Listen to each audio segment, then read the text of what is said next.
10, 12 watch the video at another time. Yeah, that's something. If you don't make a webinar, we do record it and post it on our YouTube page, so you can always go and look on the website. There's a member protected section where we post recordings and reports and that sort of thing. So there's a link. If you're trying to access that page, you can basically a link will be sent to myself, and then I can send you the password and get in, and you can get all the links to go watch recordings or get reports, that sort of thing. So, anyways, Bob, I'll let you get going. Okay, morning, everybody. Um, the February report, I start out, of course, weeks and months or a month ahead, was supposed to be solely about retail trade. I looked at the initial numbers and they didn't seem to be what I was hearing and what the comments were there.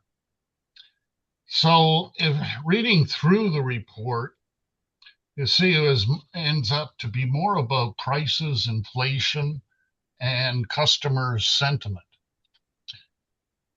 So on the slide, um, I, it Canada's retail sales performance in 24-25 was driven by 24 to the end of 25 was driven by inflation rather than genuine customer demand. And you'll see the numbers I hit on first, which showed a healthy increase going from during 2025. Um, you'll see there in red above is showing there was a correction I had to make when I looked at the numbers and putting them up. But retail trade in 25 showed about a 3.6 increase. Not great, but still much better than we saw in 2024. And it also, of course, seems to be an improvement, but some stores more than others. And you'll see, let's say, general merchandise retailers are up around 4.2. Now, most general retail merchandiser, and I guess we're talking a lot about Walmart, in the States, Walmart came out and said that 60% of their sales relates to food. So, as we know, inflation and cost increases are much higher for food. You'll also see health and personal care retailers and sporting goods. Now, of course, the total that of sales in those categories is much smaller. Sporting goods, half of general merchandise, even though Walmart sells sporting and basically anything else. And you'll see a marginal increase in 25 for retail e-commerce, but it was quite healthy in 2024 as well. Now I included the FX rates, and these were all things I started looking at to try and come up with saying, okay, what's affecting all of this?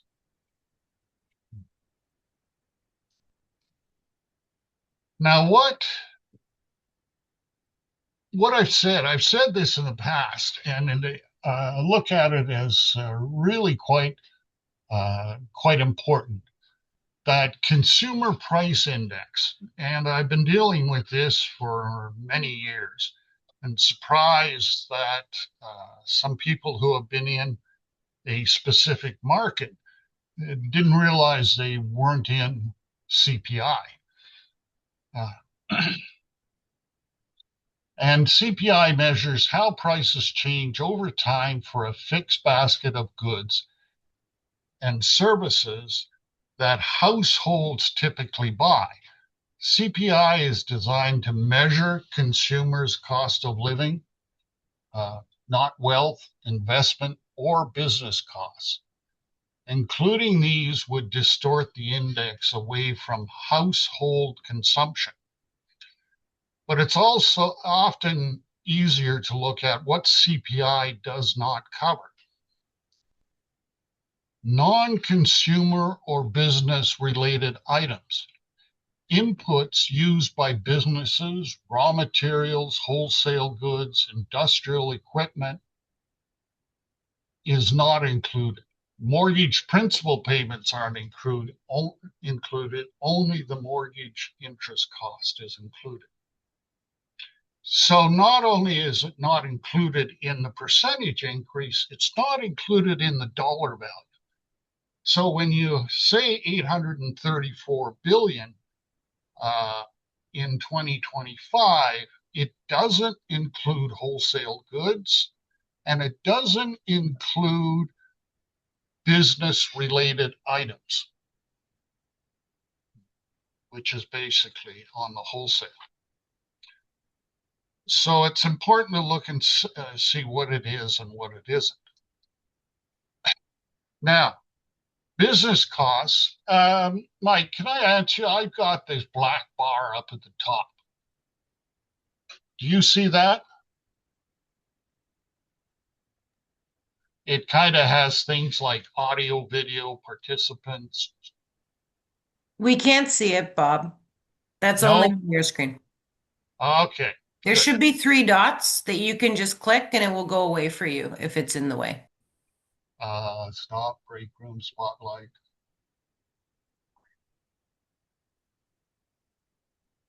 Well, doesn't do a lot for me anyway. Hopefully I know what's on the screen. So, but for business cost, is CPI a good proxy? Can you use CPI in evaluating your business costs, which often is what your overhead is? And there are good items where CPI is a good proxy, such as energy and transportation, rent-like or occupancy cost, insurance-like costs, food and hospitality, office and adjacent goods, office products sold to businesses. While they're not included in there, CPI is a good proxy for it. What it's not good for are things like wages, wholesale inputs, capital equipment, machinery, tools, industrial goods, and construction material. And also, when you're looking at it, that business costs are often contractual over specific periods and can see big bumps at the end of a contract. So it's good for some things, not so good for other things. In the last year, over 12 months ago, I included a lot of data at the end of the report, which covered some of these wages, wholesale inputs, and so forth. But next month, I'll get back and look specifically at where CPI is a poor proxy and what some of the numbers are. Excuse me. Now, there are a number of things using this. The consumer price index rose 2.3% on a year-over-year basis in January, following a 2.4 increase in December. You often have to look back and say, well, what was going on last year? Because this is just a comparison to the previous year. And if you recall, the GST HST break was in January 2025 last year, and continued to put upward pressure on the year-over-year all items increase in January. So the price CPI went down, of course, in January because taking out the GST, well, the GST is not included in the dollar values, it certainly generated sales, some specific items, but we'll get into that as kind of the general influence as well. And also, excluding food and energy, CPI rose 2.4 year over year in January, following a 2.5 increase in December. But nothing really, what I found going into more detail is nothing's in isolation. Which is basically, if consumers are spending more money on food and shelter, they're spending less on more discretionary products. And will lowering consumer prices on other products increase sales? Some less discretionary products may be avoided regardless of the price. Lower prices and small pack size will stimulate sales on some discretionary products, but it depends on the product, price point, and availability of product substitution. But as CPI comes down and income increases, the question is, which products will be the first to see increased sales?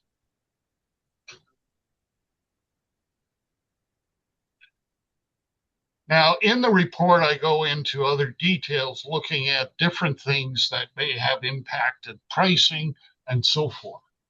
U.S. tariffs. Okay, these are retaliatory tariffs that Canada put on goods coming into Canada. Stats Canada went on. It says U.S. tariffs, steel, aluminum, and a range of other retaliatory goods barely moved headline Canadian CPI. Tariff goods made up less than 1% of the CPI basket. But where tariffs did hit, they hit hard. So that's kind of a kicker in there as okay, tariffs. Now the other is another one is product substitution. Typically overstates the cost of living increase because calculations in the short term assume consumers buy the same items rather than switching to cheaper alternatives.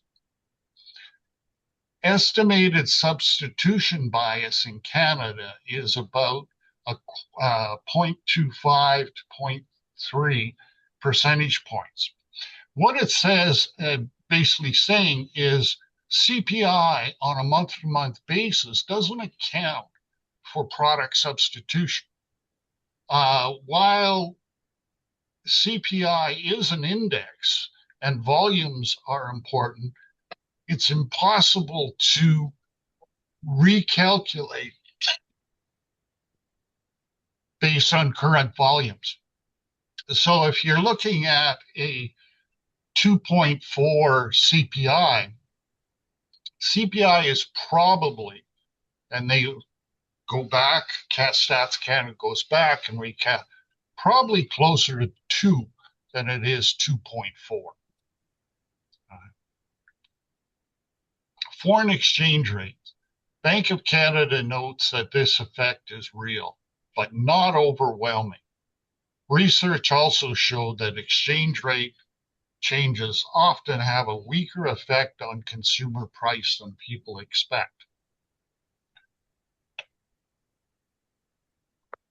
But I found one of the most important comments and analysis was domestic costs. The Bank of Canada repeatedly highlights domestic costs as the core challenge. Costs push inflation. When Canadian businesses face higher wages, utilities, and operating costs, they pass some of it to the consumers. Pass-through is partial, but persistent. And I think persistent is really key. There are more details on this, on each one of them in the report. But I think that's the key point.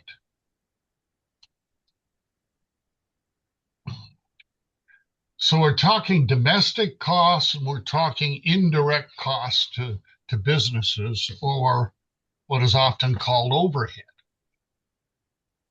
So as we all know, year over year average weekly earnings are up 2.5 in November.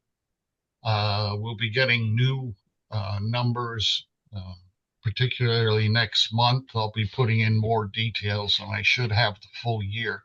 They haven't been published yet. But construction's up 3.9 at that time, manufacturing 2.9, transportation and warehousing also up. Couriers, messengers up, freight rail services are up. And hopefully by next month, for hire motor carriers, which is trucking, those numbers will be available. They haven't been published since September. They're done every quarter, and about a month and a half after the end of the quarter. And commercial rents as well. So we'll put that in next month. But you can see on the left, there are a slew of costs in there. And if you think about it, you may have seen these cost increases, but have they really been calculated into the overall costs? So what was in the report was each one working at it, but each one of these items and why they didn't impact as much as we may have anticipated. Because businesses absorb some increases. We all know that. Firms adjust price slowly. Many consumer purchases are non-traded goods and subject to a lot of averaging over periods. Companies price to the market, absorbing some changes there. And consumer substitute towards cheaper alternatives when price moves. Now, the key that I started focusing in on was domestic costs. Wages adjust slowly, a lot of them because of collective bargaining. And it is, of course, those numbers are being averaged by Statistics Canada and also the demand. If demand is slow, people aren't out fighting for staff. Shelter costs are structurally high, and they have a lot of inputs: mortgage interest, rent, construction costs. Insurance and utilities are regulated and trend upward, but slowly. And service inflation is sticky because it depends on labor markets, not global prices. So it's hard to price that internationally. But these increases are slow and often go unnoticed and forgotten after a few months. What I'm just looking at is your accounting firm just put up their prices. It may have upset you for a few days, but you moved on to other things that upset you a little more in the short term.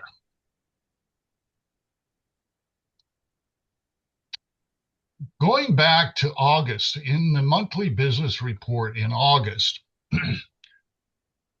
I had these statements in there. Costs can be influenced, of course, by oil, diesel prices, labor rates, or a combination of other variables. But when prices go up or down, can we truly isolate one input as the sole driver? It is rarely that simple. Multi-factor cost pressures. Even if one component spikes, other costs usually quietly rise too. It's not because of greed, but because the combined value of the delivered product far exceeds the cost. And when I'm looking at the cost, it's a simple cost of the product and some distribution, which is adding in direct costs. And in there was an item called breaking point dynamics. Eventually, one cost spike, say a sudden jump in fuel or wage demand, becomes the proverbial straw that breaks the camel's back. At that point, a price increase isn't just strategic, it's necessary. And the point I was trying to make back in hour is don't negotiate yourself into a corner by pointing to one cost increase when you're renegotiating pricing with your customers. So that was back in August. This item here is one estimate. And I think everybody has a number or a percentage in their mind of what overhead and what the costs are. But when did you last update that number? So this one starts with starting margin of 12% and showing it dropping to 5%. Excuse me. Because revenues soft, direct cost inflation, indirect costs, though, including labor and financing. And this is where it's showing is coming down. So you see in this slide is close to a 7% drop in margin.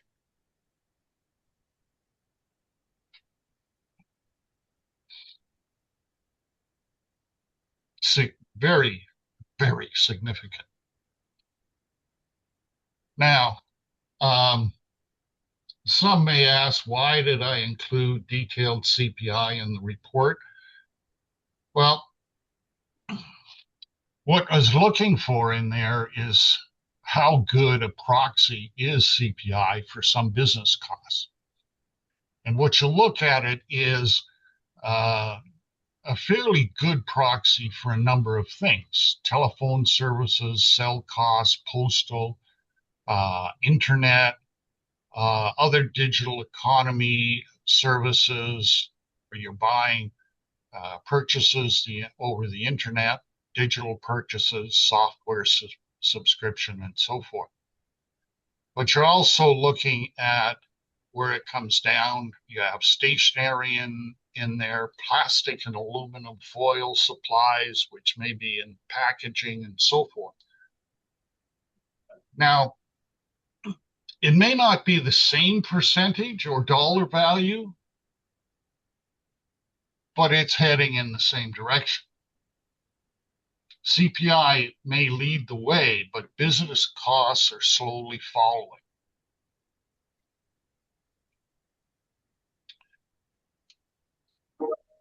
And there's another piece on there in that if consumers are spending their money on one thing, they're not spending on another. Basically, it's a zero-sum game. So you see what goes up and what goes down, and every month or so, there's just so much discretionary money, and depending where other items are increasing or decreasing. Now, I do point out, and I guess I should have done a separate one, is that it's often looked at that things like personal care, pharmaceuticals are like, as well as sporting equipment, historically have been the area where consumer spending starts to increase as they start to feel more comfortable, okay, with their budget. I guess these days, video and other subscriptions are there, culture and recreation. So as it comes back, where is it going to get started? So I think everybody, as they go through their month, when I ran across this visual, Revenue is flat, margins are on fire, Godspeed is kind of what they're saying to, okay, here if you're doing your business planning. But retailers are facing volume stagnation. Growth is coming from price, not units. Margin pressure rises as price creep up and consumers continue to resist further price increases. Slow turnover and more price-sensitive consumers require tighter SKU management. That could have been written a little better, but I think everybody understands. Promotional intensity will remain elevated as retailers chase volumes. I think earlier is kind of a warning. Some products reducing prices is not going to stimulate a lot of sales. And the recovery will be slow as consumer sentiment doesn't change overnight, and until consumers feel for a while a little more comfortable, things aren't going to pick up very quickly.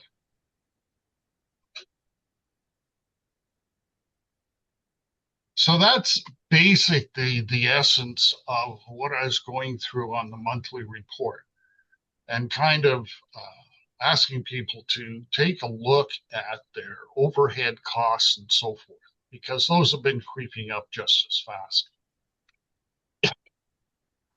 As Mike said earlier, if you want a copy of this presentation or the report, you can get it in this way. It is in the resource library on the website. So, where are we? Can't even see the time. What time is it, Mike? 9:31, Bob. Wow, I went through quite quick.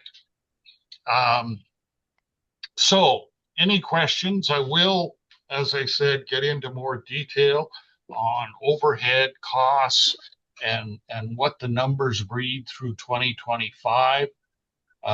If you want to look and recalculate, what you're looking at is overhead costs and percentages, and I'll give what the market and what the indexes that are available are pointing to in next month's report.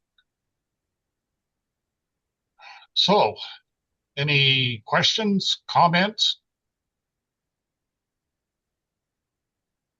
No?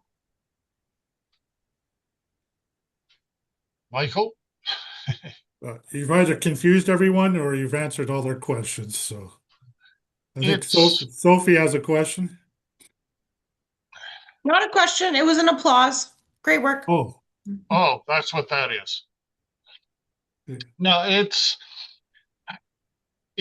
something a lot of people, and I think not a lot of people. Yeah, when I was in business, most of my costs were overhead. So I was in banking, if anybody didn't know. What's the interest rate and what's my overhead? And that was all I needed to know. But it's hard. These things happen every day. There's a new cost come in, and kind of somebody's trying to take a swing at you with this cost or that cost. And I worked for a big bank, and you'd sit there and go, like I'd look at it, is there anybody stationary costs? I go, what stationary costs? And they go, you know how much we spend? That is a big chunk of cash at the end of the day. So it spending enough time on pieces of it, sometimes you think it's not really worth your time. But if you look at the dollar amount and how that may have influenced the bottom line, it's significant. So you mentioned all the cost factors that aren't in the CPI, which are, the business costs we're listing. Is there anyone that tries to track that and puts out reports? Not really, but there are other indexes, such as there is the labor index. There is Raw material. raw material index. There's a industrial rental index. There's a lot of transportation index. And what I've always found in the past, I was really surprised, is that the transportation index, particularly trucking, doesn't move with the oil price. And I go, but what you have to think, a lot of this is set up, it's contractual and so forth. So you could go for months on higher oil prices and gas prices, and the index really doesn't move much because it's all under contract. And then all of a sudden there's a blip up, and you go, whoa. So I will try and put as many as I can that I've worked with in the past into next month. I'll try and summarize this as best because it often ends up with a whole bunch of tables and so forth, which for my problem is I don't know which one or which number affects you. So I tend to put them all in. So there may be a number of tables, and I guess in there is asking questions and bring them up in the webinar. Yeah, so I just wanted to mention that. So for those who read the report, you can look for that information as well. Over and above the CPI data. Any other questions, comments? Michael and Bob, thank you very much. Great detail, great information. Michael, so we can just go on the website and download this presentation? Yeah, you'll find the resource library page, Okay. which is member protected, so you need a password. So just click on a link, send an email to myself, and then I will send you the password to get on that page. And then you'll find, so all recordings and slides like this and reports as well. So That's awesome. Yeah, Thank you. maybe a day or so because I haven't sent the presentation to Mike yet. yeah, But- so yeah, Monday maybe we'll have that posted for Perfect. Thank you. for this particular webinar, but you can find ones for past months as well. Understood. Yeah, thanks very much for the presentation. Very well done. I appreciate the in-depth analysis. Thank you, Bob. Well, my week's done. So I hope everybody else gets into a good weekend. An early start for all, hopefully. Thanks so much, Bob. That was great. Okay. Thanks, Cheers. guys. Okay, Take care. thanks Bye-bye. everyone. Take care. Bye-bye.